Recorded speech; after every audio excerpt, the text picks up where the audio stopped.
Hey everyone, Brandon here from TruckSafe.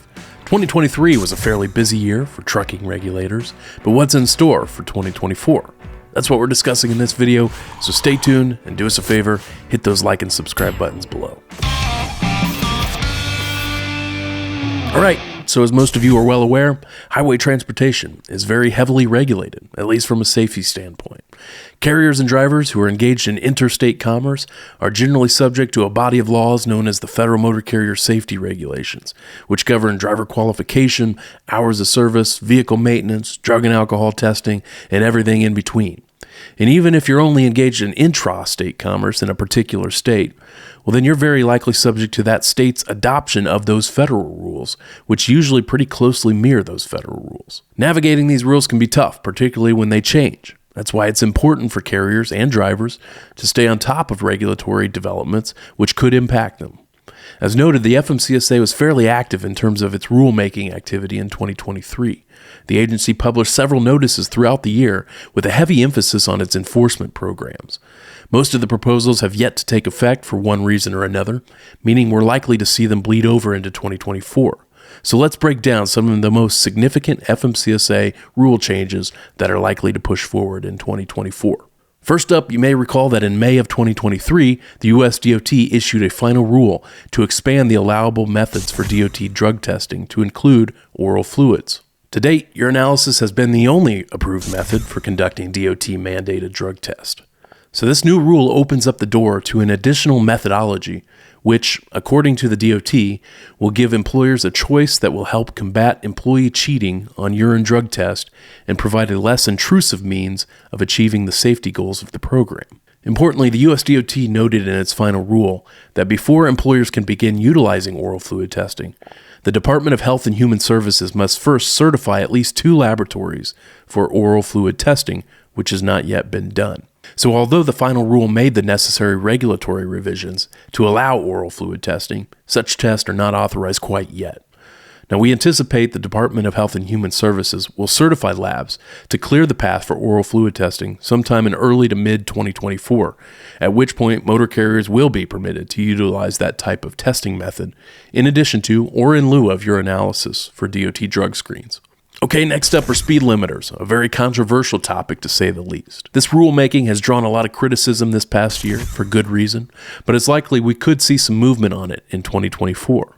According to FMCSA's significant rulemaking report from September of last year, the agency originally intended to proceed with a motor carrier-based speed limiter rulemaking in December of 2023, but that didn't happen.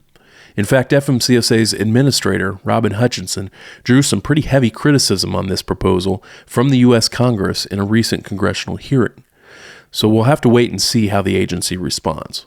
Ultimately, it's foreseeable that the agency, together with NHTSA, might issue a supplemental notice of proposed rulemaking to push this topic forward sometime in 2024. All right, along similar lines, we could also see some movement in 2024 on automatic emergency braking systems. Last June, the FMCSA and NHTSA proposed a joint rule which would mandate that all newly manufactured heavy trucks and buses be equipped with AEB technology. The proposed rule would require AEB to work at speeds ranging between low speed, 6 miles per hour, and high speed, roughly 50 miles per hour. Though the comment period for this proposal is now closed, we've yet to see a final rule. Now we anticipate that could happen sometime in 2024. Next up is a planned expansion of the so-called Crash Preventability Determination Program. This past April, the FMCSA notified the industry that it plans to broaden its Crash Preventability Determination Program to include several additional accident types to its eligibility guide. The agency first stood up this program in May of 2020 following industry concerns about all crashes impacting motor carriers' CSA scores, regardless of fault. In its original pilot form, this program only considered a handful of crash types as eligible for preventability determinations. In other words, only those types of crashes that were very clearly not the commercial driver's fault were even eligible for consideration under this program. In its current form, the program accepts 16 specific crash types as eligible for preventability consideration. But under the FMCSA's recent proposal, the program will soon accept 21 crash types. Although the agency opened this proposal up for industry comments in April of last year, it's yet to implement those changes. We anticipate they will go live sometime in 2024. All right, these next 3 potential changes are all connected to one another and are likely to be the most significant regulatory changes in 2024. They have to do with the FMCSA's enforcement program, and more specifically, its CSA scores, safety ratings, and DataCUS system.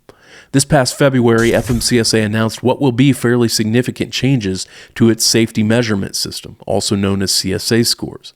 We broke down that proposal in great detail in another video, so check that one out if you missed it. In short, the agency is proposing changes to the way that it calculates carriers' CSA scores. The agency opened these changes up for public comment in early 2023, but has yet to implement them as of the date of this video. It also set up a preview website where motor carriers can log on and see exactly how these proposed changes will impact their scores once they take effect. We anticipate the changes will go live sometime in 2024. Now, along similar lines, in September of last year, the agency published an advanced notice of proposed rulemaking concerning potential revisions to its safety fitness determinations, also known as safety ratings.